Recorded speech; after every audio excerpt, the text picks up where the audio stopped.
বাংলাদেশের একক বৃহত্তম রপ্তানি বাজার যুক্তরাষ্ট্র। ২০২৬ সালের প্রথম ২ মাসে অ্যাপারেল আমদানি উল্লেখযোগ্য হারে কমেছে। এ সময়ে দেশটিতে বাংলাদেশের রপ্তানি আগের বছরের একই সময়ের তুলনায় ৮.৫৩% কমেছে। রপ্তানিকারকরা বলছেন, গত বছরের মাঝামাঝি সময়ে ট্রাম্প প্রশাসনের আরোপ করা শুল্ক এ বড় পতনের প্রধান কারণ। একই সময়ে চীন ও ভারতের রপ্তানি আরও বেশি হারে কমেছে। পদ্মা সেতু, মেট্রো রেল এবং এলিভেটেড এক্সপ্রেসওয়ে নির্মাণের গর্বিত অংশীদার বসুন্ধরা সিমেন্ট। আর দেশটির মোট পোশাক রপ্তানি কমেছে ১৩%-এর বেশি। তবে একই সময়ে বাংলাদেশের প্রতিদ্বন্দ্বী দুই দেশ ভিয়েতনাম ও ইন্দোনেশিয়া রপ্তানি যুক্তরাষ্ট্রের বাজারে বেড়েছে।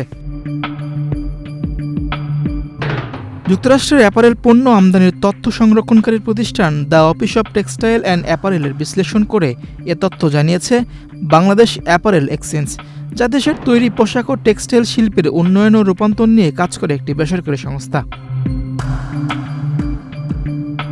প্রতিবেদনের তথ্য অনুযায়ী ২০২৬ সালের প্রথম ২ মাসে যুক্তরাষ্ট্র মোট $১১.৭৩ বিলিয়ন পোশাক পণ্য আমদানি করেছে, যা আগের বছরের একই সময়ের তুলনায় ১৩.৪৭% কম। এ সময় চীন থেকে দেশটিতে পোশাক আমদানি কমেছে প্রায় ৫৮%, আর ভারত থেকে কমেছে ২৪%। বর্তমানে যুক্তরাষ্ট্র শীর্ষ পোশাক রপ্তানি দেশ ভিয়েতনাম।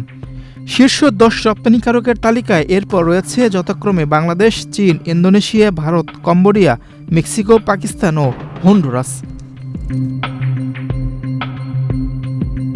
রপ্তানিকারকরা বলছেন, ট্রাম্প প্রশাসনের আরোপ করা রেসিপ্রোকাল ট্যারিফের কারণে সেখানে ক্রেতাদের ভোগ কমে গেছে।